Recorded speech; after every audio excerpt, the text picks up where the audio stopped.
Bueno, como en México tenemos, bueno, según AMLO, 68 pueblos indígenas. En Guatemala también hay 15, 16 pueblos, dependiendo etnias. Y uno de los pueblos, uno de las etnias es MAM. Es un idioma ampliamente hablado en varios departamentos de Guatemala, también en Chiapas, en México. La cantidad de hablantes, yo no sé, medio millón o más. Se podía llamar ¿Por qué huyen las mujeres de Guatemala a México y para pedir asilo en Estados Unidos?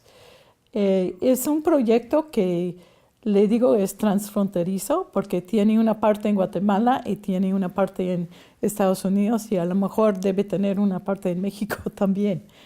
Eh, el proyecto realmente empezó en el estado de Oregon, donde yo vivo, cuando llegaba a mi puerta de mi oficina en la universidad, dos personas trabajando con una ONG muy pequeño que estaban tratando de apoyar a unas mujeres mames en su comunidad, en un lugar rural en Oregon, para acceder al proceso de asilo.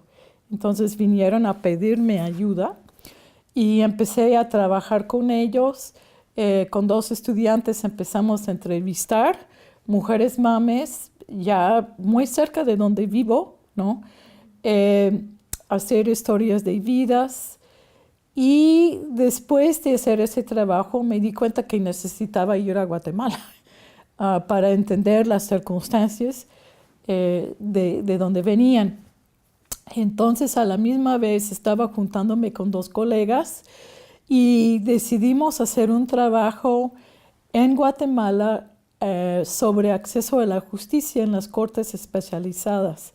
Guatemala en 2008 pasó una ley que reconoce, se llama Ley de Femicidio y Violencia en contra de las Mujeres, y en 2010 se formó un sistema de justicia especializada que ahora tiene 13 sedes donde se oye casos de violencia en contra de la mujer y ahora también niños, con jueces especializadas y varias tienen donde cuidar los niños, psicólogos, es todo un sistema interesante. Entonces empezamos a oír casos en Huehuetenango, Xela, Quetzaltenango y en la capital, entrevistar a la gente alrededor, o sea, usando la corte como donde se encuentran muchos de los actores, y después ir a alguna de las comunidades. Y también fui a la o las comunidades de donde venían las mujeres que conocí en Oregon y sus familias, ¿no? Entonces, a través de esas experiencias en Estados Unidos, ahora también estamos empezando a no solamente ir como peritajes en las audiencias de asilo, pero también como observadores, porque es diferente estar ahí como un actor que estar ahí observando. Entonces, en este momento tenemos 3 años, o sea, un mes cada verano que hemos trabajado en Guatemala. eh, y creo que, no sé, hemos acumulado como 50 casos, archivos de casos grandes y también archivos en Estados Unidos. Entonces, el proyecto realmente es explicar cuál es la experiencia de violencia de las mujeres indígenas en estas regiones, cómo pueden acceder, cuáles son los obstáculos de acceder a ese sistema, y si no pueden acceder, qué hacen, cómo lo hacen, y documentar que muchos huyen por México a Estados Unidos, y en Estados Unidos ver su experiencia adentro del sistema de asilo.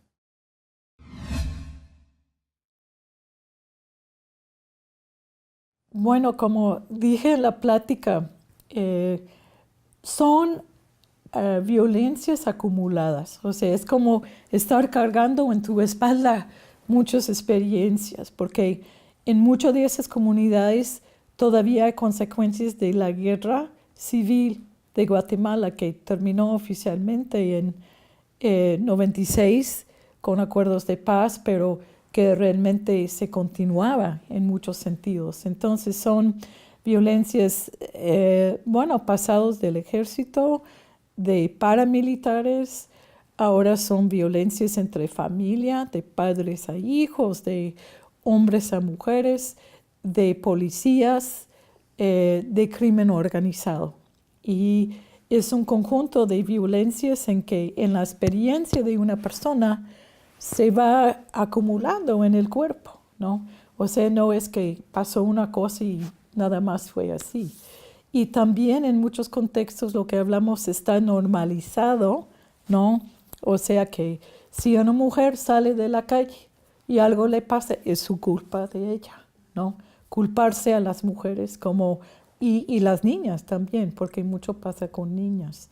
Entonces, esos son los tipos de violencias y quiero estar muy claro que no estoy diciendo en comunidades indígenas todo el mundo es violento, que todos los hombres, no es así. Hay familias, he conocido papás que apoyaron a sus hijas en estos procesos mucho. Hombres que apoyan a mujeres, ¿no? Entonces es importante también no generalizar a toda la población, ¿no? Son eventos, son estructuras que pasan, pero también hay hombres y gente que apoyan a mujeres en este contexto. Pues depende quién está atendiendo, ¿no? O sea, los pueblos indígenas de Guatemala tienen tienen mucha experiencia, tienen también usos y costumbres como en México, tienen estructuras que son muy importantes, propios sistemas de justicia, de gobierno, cargos, como se tienen en muchos pueblos acá, y participación de mucha gente en el pueblo, ¿no? Y eso sigue. Lo que ha pasado en los últimos 20 años es que el crimen organizado se trasladó de México a Centroamérica, principalmente en el transporte, ¿no? De cocaína y de otras drogas, pero también, por ejemplo, en San Marcos, igual como en Guerrero, se produzca amapola, ¿no? Entonces es fuente también. En San Marcos, no tanto en Huehue, pero es una de las fuentes de trabajo más importantes, ¿no?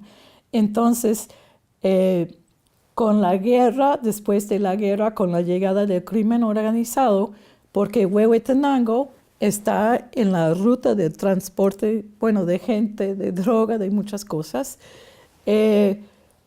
hay una presencia de crimen organizado por las rutas, ¿no? Entonces esto ha caído encima de esas estructuras de usos y costumbres, ¿no?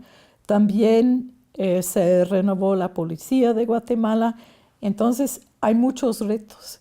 También hay desforestación muy fuerte. En Huehuetenango, en Quiché, está pelón.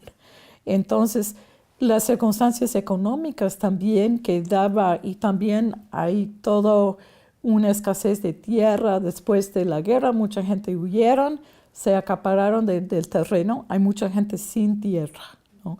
Muchas familias sin tierra.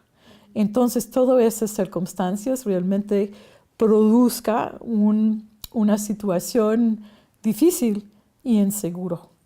Entonces, yo creo que uno de los retos más importantes es cómo desarrollar una economía en Guatemala, en Huehuetenango, no ligado al crimen organizado, para que la gente pueda sobrevivir, ¿no? Hay una economía, es pobre de la agricultura y un poco de turismo, pero no hay muchas opciones. Entonces, mucha gente también va a trabajar en México, va a trabajar en Playa del Carmen, o muchas de esas mujeres han trabajado como meseras o han trabajado en Chiapas en casa de otra persona.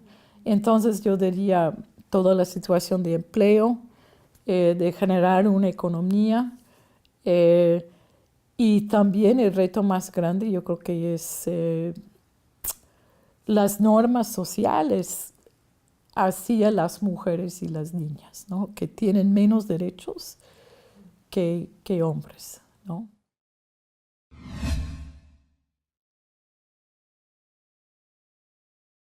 El COLEF como institución académica y muchos de las compañeros y compañeras investigadoras que tenemos acá, igual que LASA, que es una organización profesional, en su mayor parte de académicos que hacen investigación, igual que yo, que mis colegas en la Universidad de Oregón, tenemos la posibilidad de realmente iluminar las circunstancias cotidianas en las vidas de las personas que, bueno, por ejemplo, ahora están llegando en la caravana a Tijuana, pero que han llegado antes y van a seguir llegando.